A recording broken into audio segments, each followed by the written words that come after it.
राहुलजी, तुम्हाला मी खास धन्यवाद देतोय, अभिनंदन करतो, कारण तुम्ही आपल्या भारत जोडो यात्रेची सांगता महाराष्ट्रामध्ये आणि मुंबईमध्ये करत आहात. आणि जसं आता पवार साहेब म्हणाले, हीच ती मुंबई आहे ज्या मुंबईतून महात्मा गांधीजींनी 42 साली इंग्रजांना चले जाओ सांगितलं होतं.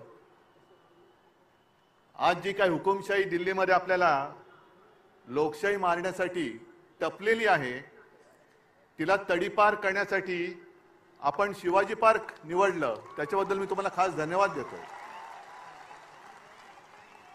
खरं पाहिलं तर हा एक फुगा आहे, भाजपा एक फुगा आहे. आणि मला वाईट एका गोष्टीचं वाटतं की या फुग्यामध्ये हवा भरण्याचं काम आम्हीच केलं होतं. संपूर्ण देशात त्यांचे 2 खासदार होते, त्या फुग्यामध्ये आम्ही हवा भरली आणि त्यांच्या आता डोक्यामध्ये हवा गेली.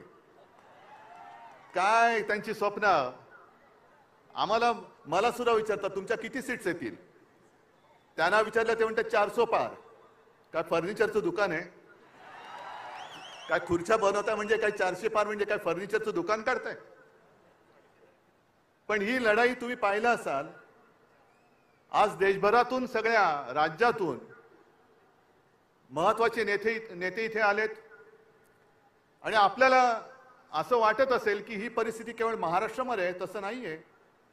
काश्मीर पासून कन्याकुमारी पर्यंत ही परिस्थिती सगळी सारखीच आहे.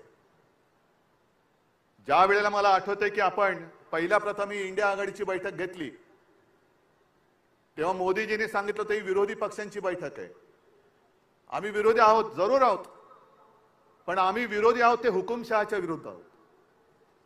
आम्ही हुकुमशाहीशी विरुद्ध आहोत. जेव्हा मोदीजी तुम्ही आमच्या घराणेशाहीवरती आरोप करता, तेव्हा तुमचं घराणं मी प्रकाशजींच्या भाषेत बोलत नाही, पण तुमच्या परिवारामध्ये फक्त तुम्ही आणि तुमची खुर्ची एवढंच तुमचा परिवार आहे. बाकी परिवार आहे कुठे? आणि ही जी आपण लढाई लढतोय ती लोकशाही वाचवण्याची आहे, संविधान वाचवण्याची आहे. ज्या संविधानाबद्दल शिवसेना प्रमुख नेहमी सांगायचे की याची सुरुवात कोर्टापासून करा. कोर्टामध्ये ज्या वेळेला एखादा साक्ष द्यायला येतो किंवा कोर्टामध्ये एखादा काही स्टेटमेंट द्यायला येतो, तेव्हा जो येतो तो त्याच्या धर्मग्रंथावरती हात ठेवून शपथ घेतो. ते बाजूला करा आणि आपल्या देशाची जी घटना आहे डॉक्टर बाबासाहेब आंबेडकरांनी लिहिलेली, त्या घटनेवर हात ठेवून शपथ घ्या. हे त्या घटनेचं महत्व आहे. आणि यांना 400 पार त्याच्यासाठी पाहिजे, हे आता स्पष्ट झालेलं आहे. कारण त्यांचेच एक मंत्री, मला जर मी विसरलो नसेल तर आनंद कुमार हेगडे, तेच बोललेत की आम्हाला घटना बदलायची आहे म्हणून 400 पार करायचंय. तुम्ही किती जण बातम्या वाचता मला कल्पना नाही, पण काल मी एक लोकसत्तामध्ये बातमी वाचली, रशियामध्ये निवडणुका चालल्यात. पुतिन आणि त्यांच्या विरोधात कोण आहे? कोणीच नाहीये. कारण जे विरोधक होते एक तर तुरुंगात आहेत आणि बहुतेक सगळे देशाबाहेर त्यांनी तडीपार करून टाकलेले आहेत. लढायलाच कोणी नाहीये. पण दाखवतात कसं, मी बाबा लोकशाही मानतो, बघा मी निवडणूक घेतली, मला कोण समोर उभंच नाहीये तर मी काय करू. ही अशी सगळी परिस्थिती पाहिल्यानंतर आज आपल्या समोर एक वेळ येऊन ठेपलेली आहे. जे मी नेहमी सांगतो की देश हाच माझा धर्म, आणि देश वाचला तर आम्ही वाचू. आपली ओळख, व्यक्तीची ओळख ही देश असली पाहिजे. देशाची ओळख ही व्यक्ती होता कामा नये. कोणी किती मोठा असला तरी त्याच्यापेक्षा मोठा माझा देश आहे, माझं भारत सरकार. आणि हे जे आता जाहिरात करतायत मोदी सरकार, म्हणजे तुमच्या डोक्यामध्ये काय माझ्या देशाचं नाव बदलण्याचं स्वप्न आहे? हे माझ्या देशाचं नाव आहे. आणि आजपर्यंत आपण अनेक अनुभव घेतले. असं काही वेळेला वाटत होतं की देशासाठी एक मजबूत सरकार पाहिजे, पण आता आपल्याला अनुभवानंतर कळलंय आपलं युतीचं सरकार होतं, अटलजी पंतप्रधान होते, सगळेच त्याच्यामध्ये होते. एनडीए तेव्हा एक छान असं वातावरण होतं. ममता समता जयललिता आपण सगळे एकत्र होतो आणि अटलजीने उत्तम प्रकारे आपलं सरकार चालवलं होतं. त्याही वेळेला देशाची परिस्थिती इंडिया शायनिंग फील गुड असे दिवस होते. मग नरसिंहरावजी आले, त्यांनी चांगलं सरकार चालवलं. मनमोहनजी आले, त्यांनी चांगलं सरकार चालवलं. आणि आता हे जे आलेत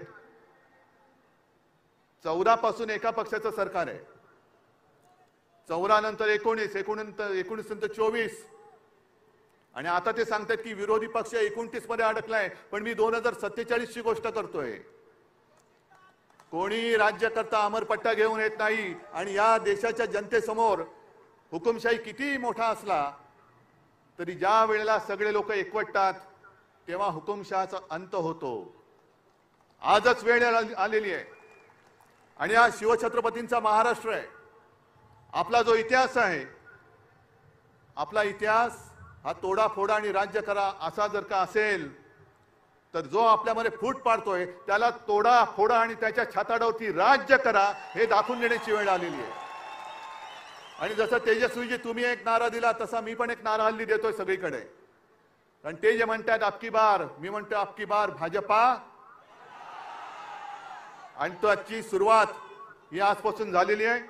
आणि मला खात्री आहे शिवतीर्थावरून जेव्हा रणशिंग फुंकलं जातं, हातामध्ये मशाल घेऊन रणशिंग आपल्याला महाराष्ट्रामध्ये फुकायचं आहे.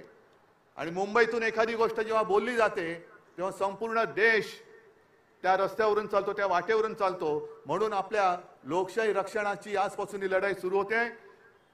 मी त्या हुकुमशहांना सांगतोय, तुम्हाला असं वाटत असेल की ज्यांना ज्यांना घाबरवून तुम्ही तुमच्या पक्षात घेताय ते म्हणजे देशाची जनता नाही. देशाची जनता ही माझ्या समोर बसलेली आहे आणि आमच्या सोबत आहे. आणि तुम्ही किती अत्याचार करण्याचा प्रयत्न करा, तुम्हाला तोडून मोडून टाकल्याशिवाय राहणार नाही. ही शपथ घेऊन आम्ही मैदानात उतरलेलो आहोत. आणि एकच नारा परत घेऊन अबकी बार भाजपा तडीपार, गावागावात जा आणि ह्या हुकुमशाही राजवटीचा अंत करा, एवढीच एक विनंती करतो आणि आपली रजा घेतो. जय हिंद, जय महाराष्ट्र.